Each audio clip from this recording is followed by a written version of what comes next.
Good evening. Canada is taking another step in the return to normal life, easing restrictions at the U.S. border. Big changes are coming in mere weeks for people arriving in this country by land or by air. CTV's David Molko is live at the Pacific Highway crossing. So, David, what is the timeline for this border reopening?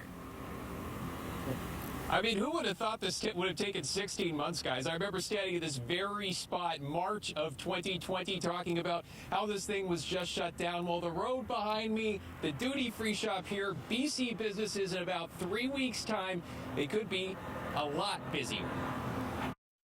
President Biden, Prime Minister Trudeau, why do you continue to each hold your own citizens hostage? The American behind these attack ads is thrilled. You can look for the first flight from Tampa to Vancouver on August the 9th that we'll be on. And so are those who know this border best. I think the Canadian government, it's nice to see that they have a plan. Starting August 9th, when Canada will permit fully vaccinated Americans to return. And on the day after Labor Day, that will expand to all fully vaccinated foreign nationals. All travelers, regardless of vaccination status, will still need a negative pre-departure test. It's important to note that the U.S. has not announced a reciprocal reopening of its border at this time. The White House non-committal. Any decisions about reopening travel will be guided by our public health and medical experts. I'm hearing nothing. So at this point, I think I'd be surprised if the American side was to reopen.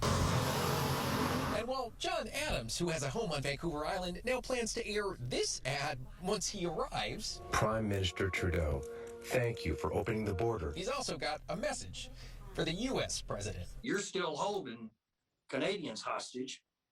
What are you going to do, Joey? I love the way he says that there. I'm looking at my phone because I just got a text from John Adams a few hours after I talked to him saying he's actually booked his tickets to Canada.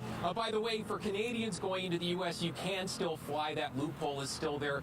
The land border, those restrictions are set to expire on Wednesday, so we'll see what happens in the next couple of days here, Scott. Okay, so David, this is all for fully vaccinated travelers, of course, but what about children under 12 who can't get vaccinated yet? Yeah, it's a great question, and we've got really big news there as well. Children under 12 who are not eligible to be vaccinated, they will not have to quarantine for the 14 days. They will, though, have to abide by public health guidelines, which likely means no camps, no child care for those 2 weeks. And all of this, Scott, I have to say once again, of course, subject to change. All right, thank you, David.